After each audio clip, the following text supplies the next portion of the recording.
¿Cómo están?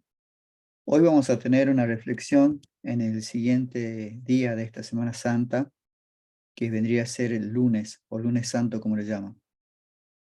Habíamos visto que el domingo, que es el primer día en que Jesús ingresa a Jerusalén, una gran multitud lo recibe, recibiéndolo como un rey, festejando su entrada y alabándole. Después de estos eventos, él se retiró y fue a Betania, donde sabía alojarse en casa de sus amigos. Al día siguiente, que es el lunes, él regresa y va a visitar específicamente el templo de Jerusalén. Y allí se produce una situación donde él limpia el templo de los mercaderes y de los cambistas que estaban. Este es el evento posterior a esa entrada triunfal que tiene, y es un recordatorio también del poder y de la autoridad de Jesús, asimismo como su compromiso con el amor y la santidad y la justicia. Hoy vamos a ver dos textos que relatan esta historia, que tienen similitudes y diferencias, que están en Marcos capítulo 11 del 12 al 19 y capítulo 21 del 12 al 17 del Evangelio de Mateo. Entonces, Marcos dice así: al día siguiente, cuando salieron de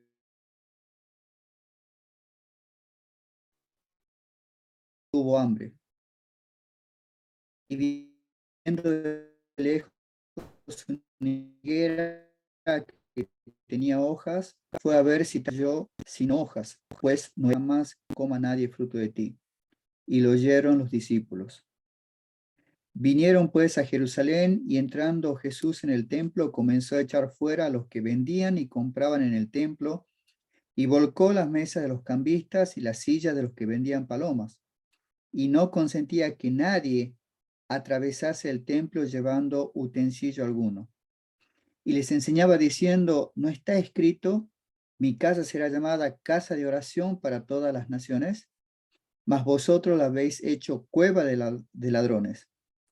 Y lo oyeron los escribas y los principales sacerdotes, y buscaban cómo matarle, porque le tenían miedo, por cuanto todo el pueblo estaba admirado de su doctrina.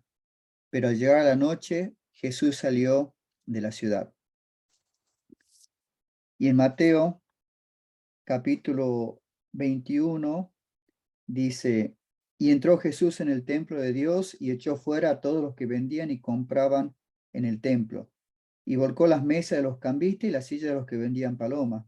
Y le dijo: escrito está, mi casa, casa de oración será llamada, mas vosotros la habéis hecho cueva de ladrones. Y vinieron a él en el templo ciegos y cojos, y los sanó. Pero los principales sacerdotes y los escribas, viendo las maravillas que hacía, y a los muchachos aclamando en el templo y diciendo: Hosana al hijo de David, se indignaron. Y le dijeron: ¿oyes lo que estos dicen? Y Jesús les dijo: sí. ¿Nunca leíste de la boca de los niños y de los que maman, perfeccionaste la alabanza? Y dejándolos, salió fuera de la ciudad a Betania y posó allí. Entonces, en estos dos textos hay muchas similitudes, pero como decía también, hay diferencias. En Marcos 11, 12 al 19 encontramos el relato de la que se llama la maldición de la higuera estéril, y luego la purificación del templo. Dos eventos que están entrelazados y que transmiten un mensaje poderoso. El pasaje comienza con Jesús y sus discípulos saliendo de Betania y encuentran una hoja o una higuera, perdón, con hojas, pero sin fruto. Jesús, que había estado esperando encontrar frutos en la higuera, la maldice, diciendo: nunca jamás coma nadie fruto de ti. Y el relato culmina con los discípulos sorprendidos, pero oyendo esto que Jesús dijo. Esta historia tiene su culminación y una explicación, pero la veremos el día siguiente, o sea, el martes, donde vamos a ahondar en los detalles. Pero ahora pasemos específicamente al hecho de que Jesús entra al templo de Dios y echa fuera a todos los que vendían y compraban. Entonces, ahí se encuentra con los cambistas y los que vendían animales, y arroja todo por el piso y luego le dice: esta es mi casa, casa de oración. pero ustedes la hicieron una cueva de ladrones. Jesús, al entrar en el templo y ver todo lo que había ahí, no tolera la profanación del templo y toma medidas para restaurar su santidad. Para ello cita Isaías 56:7 y les recuerda que el propósito original del templo era para la oración y la adoración a Dios, no para el comercio. Los vendedores habían convertido el templo en un lugar de negocios, lo que deshonraba a Dios. Indagando un poco en la historia para tener un contexto, los cambistas y vendedores de animales en el templo de Jerusalén realizaban varias funciones dentro del contexto religioso de la época. Por un lado, los cambistas se encargaban de cambiar el dinero que los peregrinos que venían de otros lugares, de lejos, y le daban moneda local para comprar animales que eran necesarios para realizar los sacrificios. Pero los cambistas también se quedaban con un vuelto, cobraban una comisión por el cambio de moneda, lo cual le permitía obtener muchas ganancias. Los vendedores de animales, por otro lado, vendían palomas, corderos y otros animales para ser sacrificados en el templo, como le exigía la ley judía.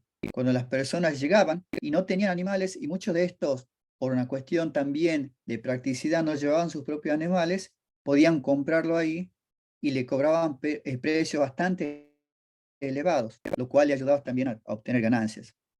Pero todo el sistema estaba corrupto, no solo desde afuera con los vendedores y los cambistas, sino también desde adentro con los sacerdotes. Sabemos que en el Antiguo Testamento Dios enseñaba al pueblo judío que los animales que eran sacrificados en el templo debían ser sin defecto, sin manchas y sin imperfecciones. Y en Levítico capítulo 22 nos encontramos con estas enseñanzas que decían que no se puede ofrecer nada que tenga defecto porque no será acepto para Dios. Pero sin embargo, luego en el libro de Malaquías, vemos en una porción cómo Dios reprende a los sacerdotes por ofrecer sacrificios impuros. En el capítulo 1, verso 11 al 13 de Malaquías dice, porque de oriente a occidente será grande mi nombre entre las naciones, y en todo lugar se ofrecerá a mi nombre incienso y ofrenda limpia, por cuanto grande será mi nombre entre las naciones, dice Jehová de los ejércitos. Mas vosotros los habéis profanado, cuando decís, la mesa de Jehová es inmunda y su fruto es despreciable, su manjar. Y si ofrecéis sacrificio, ofrecéis animal ciego, ¿acaso eso no es malo? Asimismo, si ofrecéis el cojo o el enfermo, ¿no es malo? Ofrécelo pues a tu príncipe. ¿Se agradará a él o le será acepto? En esta charla que tiene Jehová con Israel a través del profeta Malaquías, es un llamado de atención porque los judíos estaban ofreciendo animales que no eran aceptos para él. Los diferentes animales que se ofrecían en el sacrificio tenían diferentes propósitos y requerían de calificaciones especiales para ser ofrecidos. Una de ellas es que sean sin defecto. Si se ofrecían palomas, estas eran animales que se ofrecían principalmente por aquellos que eran pobres y que no les permitía su situación económica comprar cordero u otros animales costosos. Las palomas se ofrecían comúnmente para la ofrenda del perdón de los pecados, el sacrificio de acción de gracias o bien en un nacimiento de un niño, como fue cuando los padres de Jesús ofrecieron palomas para dar gracias a Dios por el nacimiento de Jesucristo. Los corderos eran ofrecidos por sacrificio de pecado o de ofrenda de paz. Tenían cierta edad y tenían que ser sin defecto para ser ofrecidos. Pero también había sacrificio de otros animales como vacas y toros que se ofrecían en el templo por pecado o por ofrenda de paz, pero estos animales eran muy costosos y muy pocos podían acceder a pagar el precio. Por eso cuando en los evangelios se registra que Jesús expulsa a todos los cambistas y vendedores de animales del templo, los acusa de haber convertido ese lugar sagrado en un mercado de ganancias. En el relato de Mateo 21:13 dice, mi casa será llamada casa de oración, pero ustedes la hicieron una cueva de ladrones. De esta forma Jesús criticaba no solo a los vendedores por la explotación financiera de los peregrinos, sino por corromper el propósito del templo, que era un lugar para adorar y para orar a Dios. Cuando seguimos con el relato de Mateo en el versículo 14, vemos que dice, vinieron a él ciegos y cojos y los sanó, hablando de que venían al templo. Una vez que Jesús expulsa a los vendedores, a los cambistas, abre espacios para aquellos que necesitan la sanidad de Jesús. Y Jesús no solo restaura la santidad del templo, sino que también manifiesta su poder curando a los enfermos y los marginados. Y en este versículo destaca la compasión y el poder sanador de Jesús, y como él estaba dispuesto a ayudar a aquellos que son marginados y que son excluidos de la sociedad. Se sabe que las personas ciegas o cojas en la época de Jesús eran consideradas impuras y no podían participar de las actividades religiosas. Por eso Jesús, al curarlas, la vuelve a sumar dentro de esas actividades y las incluye, mostrando así que todos son bienvenidos en su reino sin importar su estado físico o social. Por eso en este pasaje se nos muestra cómo Jesús, al producir la sanación, no solo está interesado en la curación física de las personas, sino también en su bienestar espiritual. Él quiere que estas personas vuelvan a reconectarse con Dios y por eso le muestra su poder y su compasión al sanarla. Al ver esto, los principales sacerdotes y los escribas, las maravillas que Jesús estaba haciendo, se nota que hay muchachos o niños, como dice el original, jóvenes, que aclamaban en el templo y decían, Hosana, hijo de David. Ellos se indignan por esta situación, porque ve que aclamaban a Jesús. La frase Hosana al hijo de David es una expresión de alabanza y de adoración que se usó no solo en la entrada triunfal de Jerusalén en el inicio de la Semana Santa, sino con anterioridad. Hosana es una palabra hebrea que significa salva ahora o sálvanos, te suplicamos. Y en este contexto se utiliza para expresar el deseo de que Dios salve a su pueblo a través de Jesús, que fue reconocido como hijo de David, heredero, una referencia a su linaje real, que era el que acompañaba a aquel Mesías. La multitud que recibe a Jesús en Jerusalén sabía que Jesús tenía poder para salvar y para librarlo, y lo aclamaron como Mesías y Rey. La frase Hosana, hijo de David, es una confesión de fe en Jesús como el Salvador prometido y como el ungido de Dios, o sea, el Mesías. Los líderes religiosos vemos que se indignan cuando ven esto, esa adoración a Jesús, y además el hecho de que los niños reconocieran a Jesús como el Mesías, el hijo de David, lo cual los perturbó. Y aquí donde se genera un punto de tensión entre Jesús y los líderes religiosos. Estos líderes observan la obra de Jesús y la multitud que lo sigue. Sin embargo, en vez de alegrarse por la sanidad y el reconocimiento que Jesús recibe, se enfurecen por el hecho de que él reciba la gloria. Por eso le dicen a Jesús, oye lo que estos dicen. Y Jesús le dice, sí, ¿acaso no leyeron que de las bocas de los niños, desde lo que maman, perfeccionaste la alabanza? Esta clara alusión a una cita del Salmo 8, de cómo Dios puede usar la alabanza de los niños para destruir los enemigos y para dar gloria a Dios. Jesús cita este verso para demostrar que su entrada triunfal y la alabanza que recibe la multitud es una confirmación de su identidad como Mesías prometidos. En otras palabras, Jesús está diciendo que la alabanza de los niños y de la multitud es una forma de perfeccionar la alabanza a Dios y de demostrar su verdadera misión y enseñanza. Pero posteriormente vemos que cuando estos líderes religiosos no aceptan esto, al cambio se enojan y buscan hacer un plan para matar a Jesús, Jesús deja este lugar y se va a la ciudad de Betania, donde posa allí o donde pasa la noche. Jesús se retira y se va a esta ciudad.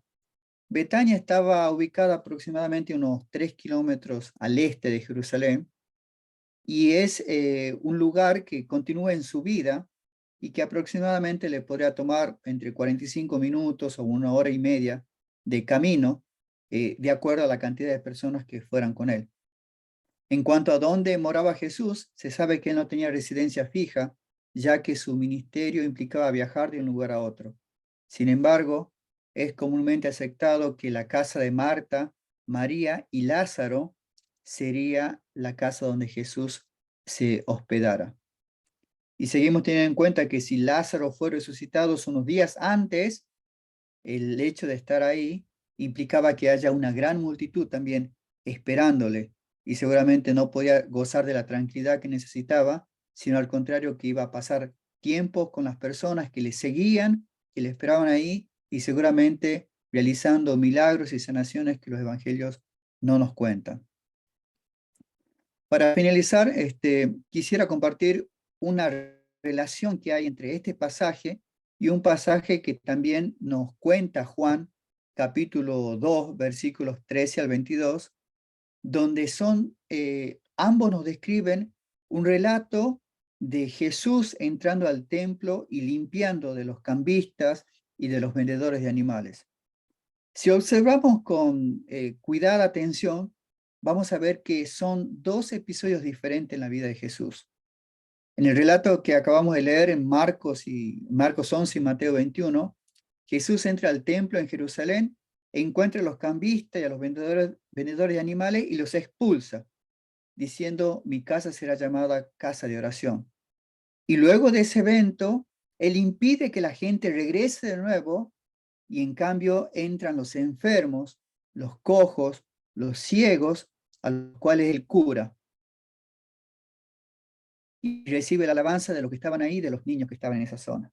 Ahora, si miramos el evento que nos relata Juan capítulo 2, vamos a ver que Jesús también entra en el templo de Jerusalén y se encuentra con los cambistas y vendedores. Aquí también él los expulsa del templo, pero en este caso haciendo un látigo con cuerdas. Y al hacerlo, él dijo: quitad de aquí estas cosas y no hagáis nada de esto en la casa de mi Padre, porque esto no es un mercado. En este relato no hay mención de curación ni alabanza por parte de los niños. Así que cuando observamos ambos, podemos decir que el primer hecho ocurre durante el principio del ministerio de Jesús, mientras que el relato de Mateo ocurre un poco antes de su crucifixión.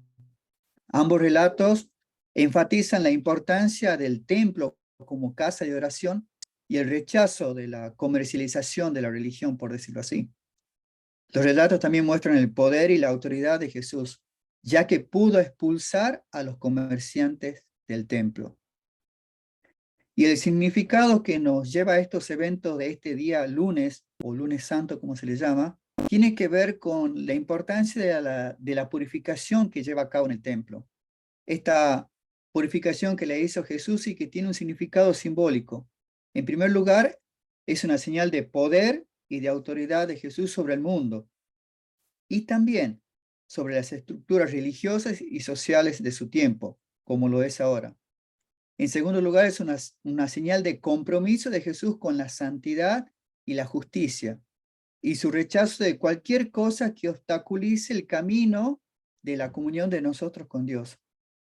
Y finalmente, se puede decir que es una señal de la destrucción inminente del templo y del fin de aquel sistema de adoración judía. En resumen, este lunes santo, es un recordatorio del poder y de la autoridad de Jesús, así también como de su amor y de su compromiso con los desplazados de la sociedad, con la santidad y con la justicia. Y también la importancia de mantener nuestra relación con Dios pura, libre, sin ninguna cosa que nos impida acercarnos de Él. Y de también nuestro mandato de luchar por la justicia y el bienestar de los demás.